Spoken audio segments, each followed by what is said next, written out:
Hey, it's you. Come on in. There's something I wanted to show you. In fact, there's something that I could really use your help with. You see, I have these poker chips, and I need help organizing them. Any ideas? Let's just start by organizing them by color, putting them into stacks based upon similarity with others. And done. But I feel like we could do better than that. Let's count them.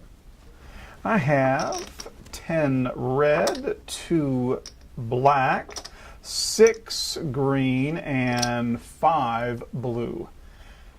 Well, how many is that total? That is 23 poker chips.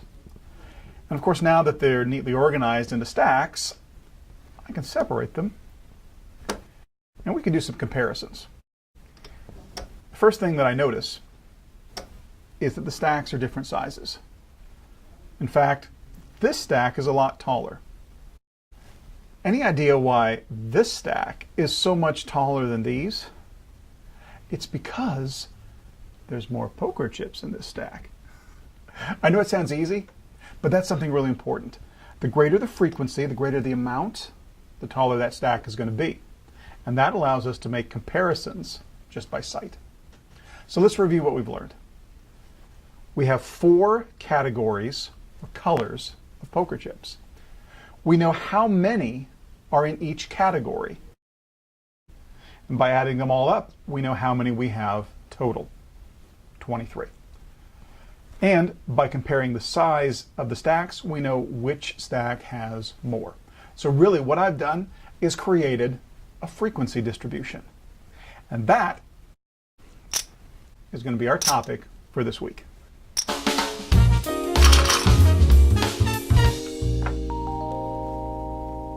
Let's move from poker chips to another way of thinking about frequency distributions.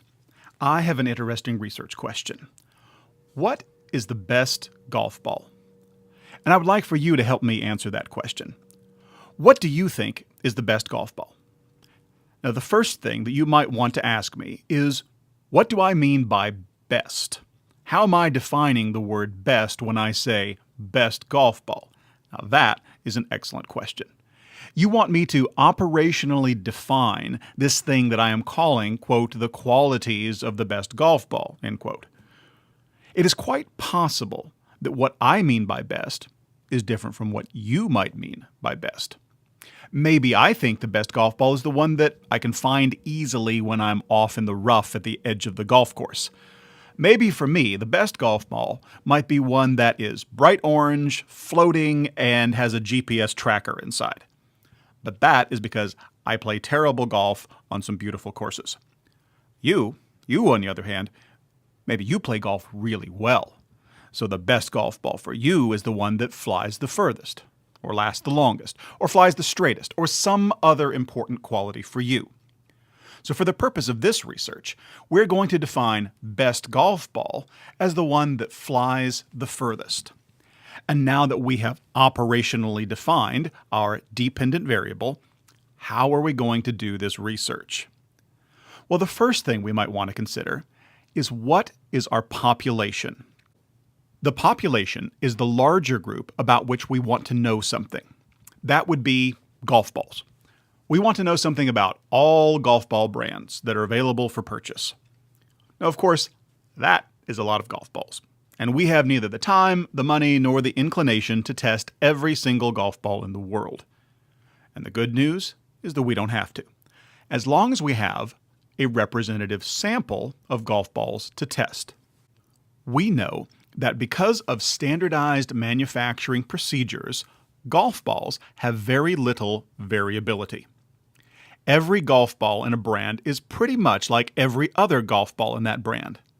That minimizes the variability within our golf balls, and any golf ball in our sample is likely to be like every other golf ball in the population. So, where are we going to get these golf balls to test? I suppose we could write to the golf ball company, Tell them we're doing a scientific test. Ask them to send us some free golf balls. Now that might sound great at first, especially if you like getting free golf balls, but there's a major problem with that strategy. What do we want to know in our research? What we want to know is the best golf balls available for purchase. And what would we be testing with our free golf balls?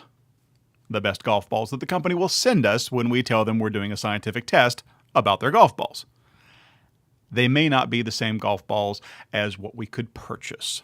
At least, we should not assume that the subjects chosen for us are equivalent to those that we randomly select.